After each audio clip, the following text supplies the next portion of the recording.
E benvenuti in questo nuovo video, pre-partita finalmente di Empoli-Venezia. Siamo tornati di nuovo da questa sosta che purtroppo spezzano totalmente il ritmo del campionato, però per fortuna ci risiamo. Comunque domani si gioca, quindi va bene così, è finita. E andiamo un attimo prima di appunto raccontare un po' la situazione nostra, anche quella dell'Empoli, andiamo a vedere un po' l'avversario, situazione abbastanza difficile, ecco, per non dire altro. Prima di cominciare, come al solito, vi chiedo il like, di commentare, di dire la vostra, di abbonarvi a solo a 1,99 € perché abbiamo pensato a questi due format nel corso della sosta, perché giustamente non c'era molto da vedere se non la nazionale. Abbiamo pensato a questi due nuovi format, quindi un attimo facendo una sintesi, rimarrà ovviamente il post partita, il giorno della partita, poco dopo la fine, il video pagelle il giorno dopo la partita, e nella stessa giornata, quindi in questo caso sarà lunedì, anche il commento alle dichiarazioni di Stroppa, perché c'è un allenatore sempre interessante secondo me rispetto a quello che dice, e non è per tutti gli allenatori così, assolutamente. Ti lascia sempre una riflessione, quindi un qualcosa di cui discutere, e secondo me ne vale la pena, ecco. Quindi discuteremo appunto delle dichiarazioni che lascerà Stroppa nell'immediato post partita, e diremo la nostra, e troverete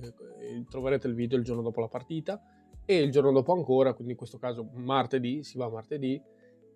Parola ai Leoni, nasce questo nuovo format dove andremo praticamente a rispondere ai commenti appunto degli abbonati, un po' per appunto rafforzare il senso di community, e per questo proprio vi invitavo all'inizio, ora più che mai, ad abbonarvi a solo 1,99 €, perché appunto per far sentire la vostra voce, così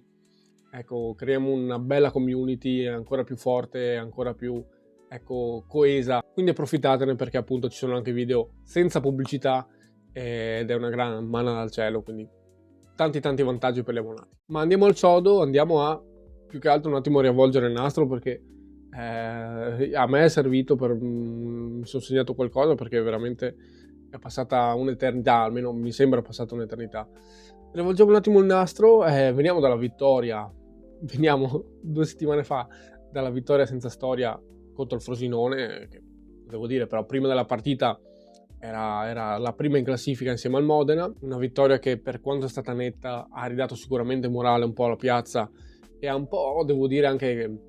confermato quelle aspettative che ruotano attorno a una squadra forte di fatto, perché poi sulla carta lo è, ma nelle prime giornate, se non nelle primissime sì, ma poi già dalla terza, insomma, ci sono stati dei dubbietti, ecco. Però comunque una squadra forte che, se gioca come sa giocare, come ha giocato più che altro contro il Frosinone, posso dire che perlomeno ha ottime possibilità, per non sbilanciarmi ovviamente, per rimanere in alto fino alla fine, e non mi esprimo oltre. Però ovviamente deve mantenere quel tipo di prestazione lì, quel tipo di prestazioni per tutta la durata del campionato, senza ovviamente peccare di presunzione, questo assolutamente no. Quindi umiltà da una parte, ma allo stesso tempo consapevolezza dei propri mezzi, consapevolezza più che altro di essere forti. Così secondo me si può andare lontano in un campionato rognoso e difficile come la Serie B. Andiamo a provare a ipotizzare la formazione che sceglierà Stroppa per la partita contro l'Empoli.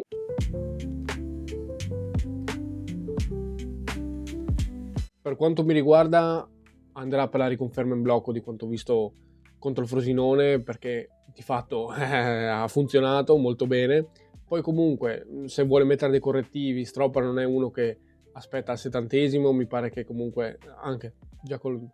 appunto nella partita contro il Frosinone, chi non gli è piaciuto, che comunque ha detto qua cambia la partita o mi serve qualcos'altro, non ha paura già tra il fine primo tempo e inizio secondo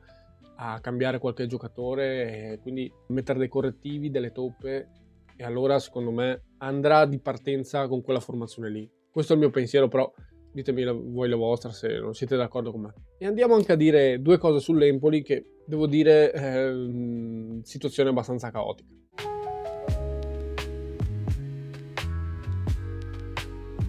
Ovviamente Empoli, squadra che è retrocessa insieme a noi la scorsa stagione, anche loro devo dire non hanno avuto un inizio facile, sicuramente noi meglio di loro assolutamente,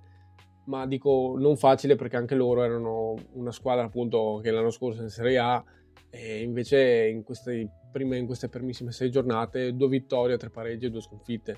quindi non molto bene viste le aspettative che girano intorno a questo tipo di squadre retrocesse dalla Serie A. E qua comincia un po' il casino, nel senso che quando ho iniziato un po' a analizzare, vedere come gioca questo Empoli, così per capire, c'era ancora Pagliuca in panchina, Guido Pagliuca, che tra l'altro era l'allenatore della Juve Stabia l'anno scorso, per chi non lo sapesse, e ho visto comunque una squadra comunque con diversi giocatori tecnici, interessanti, secondo me con grandi potenzialità. Poi ho anche scoperto comunque una squadra fortemente rinnovata rispetto alla scorsa stagione, sono nati su profili comunque giovani e di prospettiva, hanno scelto quella filosofia lì, e appunto sono andato a vedermi l'ultima partita, le ultime 2 partite così, per capire un po' come giocavano, per venire qua poi a raccontarvelo e per capire io in primis che tipo di partita che farà l'Empoli, ecco, che tipo di avversario troveremo. E devo dire che ho visto una squadra veramente in difficoltà, e da lì ho capito il perché di questi risultati altalenanti, sì, sicuramente più negativi che altro. E devo dire anche che ho trovato difficoltà a capire che tipo di gioco volevano mettere in campo, perché non mi sembrava veramente che avessero un gioco molto ben definito, assolutamente, ed era proprio difficile da analizzare, faticavo veramente a capire, ed è strano appunto per un allenatore che l'anno scorso appunto ha portato la Juve Stabia, ha fatto una grande stagione, l'ha portata ai playoff, quindi ho detto ma che strano, cioè, probabilmente la scintilla non è mai scattata tra giocatore e allenatore, può succedere, e infatti è arrivato l'esonero in settimana, giovedì è subentrato Dionisi, che noi conosciamo molto bene, si tratta di un ritorno anche per l'Empoli tra l'altro, perché era già stato allenatore dell'Empoli prima di passare al Sassuolo, e più che altro adesso è da capire cioè ovviamente di analisi di cose nuove non è che ve ne ho dette molte a livello tattico, perché appunto cosa devo dirvi, cioè nel senso ha avuto non so quanti allenamenti avrà avuto prima della partita, forse 2 massimo, ma ovviamente non riesce a imprimere concetti di gioco a una squadra che ha appena preso in mano, non ha avuto neanche tutta una settimana di preparazione, quindi veramente non so cosa aspettarmi. Cioè, è subentrato giovedì e staremo a vedere come la metterà in campo. Cioè, loro appunto, come vi ho spiegato, con Pagliuca giocavano un 3-4-2-1, però adesso è da capire, cioè di solito Dionisi ha sempre preferito un 4-2-3-1, però vediamo, cioè magari per la partita potrebbe, per motivi di tempo, anche semplicemente potrebbe dar continuità almeno per questa partita, visto comunque l'avversario difficile, di fare una difesa appunto in fase di non possesso a 5, quindi partire con un 3-4-2-1, appunto visto il poco tempo per preparare la gara, non per altro, i pochissimi allenamenti a disposizione. E niente, quindi dal punto di vista allenatore è un po' questa la situazione, quindi non al classico appuntamento che faccio di solito, dove vi racconto un po' come ha giocato, come hanno giocato in queste prime giornate. A livello di giocatori rivedremo Franco Carboni, che è stato da noi la scorsa stagione, non tantissime presenze, un giocatore che a me non ha mai convinto in quelle poche apparizioni, però comunque vabbè, lo rivedremo. E ci sarà anche Buei, un altro che è stato con noi in Serie A nella stagione 21-22, e a livello di giocatori da tenere sott'occhio, attenzione a Steven Spendi in attacco, che è il fratello di quello che gioca al Cesena, che abbiamo già affrontato e ve ne ho anche già parlato. Anche lui da tenere sott'occhio come il fratello, attaccante alto 1,81, credo come uguale al fratello, comunque siamo lì, un attaccante mobile, rapido, bravo nello stretto, quindi grande attenzione, non è la classica punta, il classico spilungone che fa da boa, fa da riferimento offensivo, è un attaccante diverso, ecco, quindi grande attenzione, può mettere in grossa difficoltà, stiamo attenti. Quindi di fronte avremo un Empoli sicuramente in difficoltà, che non è partito bene in campionato, con un attore appena subentrato, ma davvero appena subentrato, che ha avuto pochissimo tempo, pochissimi allenamenti per esprimere i suoi concetti di gioco, che ovviamente non lo fa in 3 giorni, quindi si adatterà un po'. Però attenzione, cioè, questo non mette secondo me la partita in discesa per noi, perché attenzione al fattore aria nuova, perché come sempre un po' con l'arrivo di un nuovo allenatore c'è quella voglia di mostrare nella squadra, di uscire dal momento buio, quella vitalità un po' nuova che nasce nella squadra in generale, quindi stiamo attenti a questo fattore qua, occhio a questo aspetto, ecco. E per quanto riguarda noi non ho molto da dire, vorrei semplicemente rivedere quella sicurezza nello stare in campo, quella qualità nello stare bene in campo, quella forza che abbiamo visto contro il Frosinone,